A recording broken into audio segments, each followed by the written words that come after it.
Today, the United Nations defines genocide as acts committed with the intent to destroy a national, ethnic, racial, or religious group. These acts include killing members, inflicting conditions to bring about its physical destruction, causing bodily or mental harm, imposing measures intended to prevent childbirth, forcibly transferring children.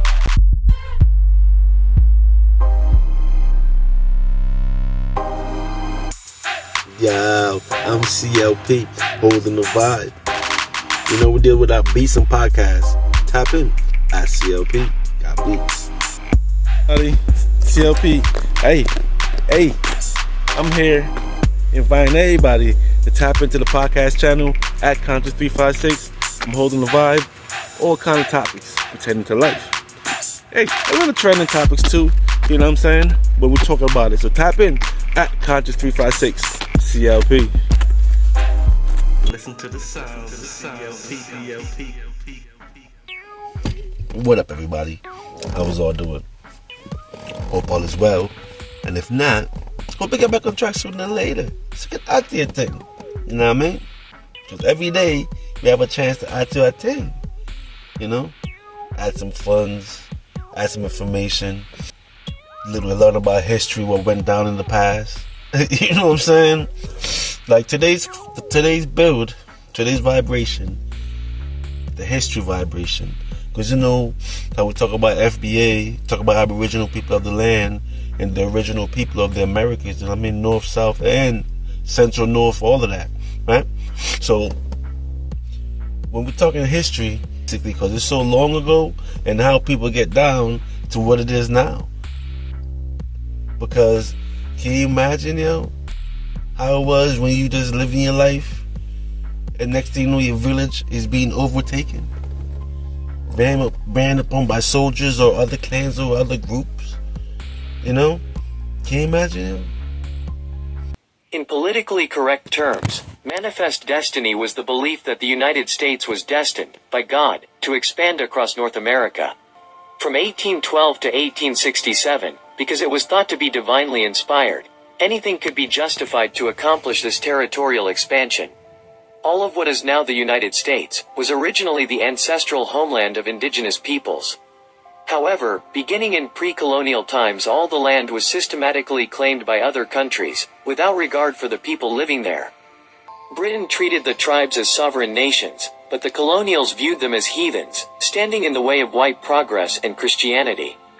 Early colonists believed that they owned the land, and that Indians could only live on it. However, they soon concluded that the Indians had to be removed. Further, wherever they went, they were required to adopt white ways, including becoming a Christian. This did not go over well.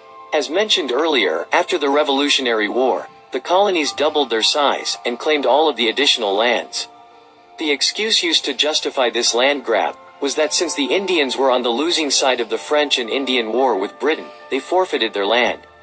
The United States signed 358 treaties with Indian nations.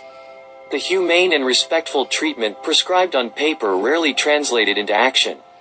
By 1834, Kansas, Wyoming, Nebraska, and Oklahoma were set aside as Indian territory, where Indians were forced to relocate.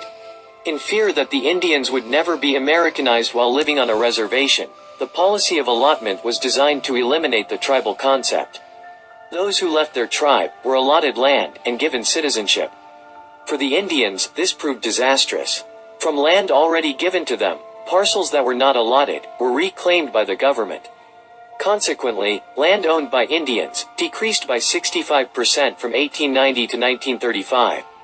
Federal policies, starvation, and disease reduced the Indian population from 8 million before the colonists arrived to an astonishing 237,000 by 1900.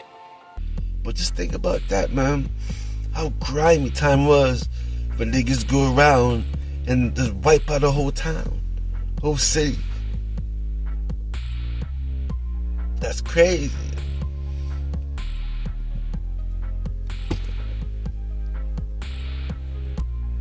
It's like, dang, the reality of things, though.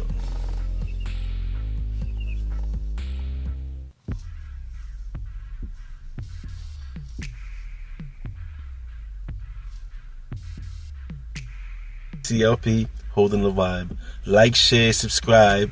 Drop a comment if you're vibing.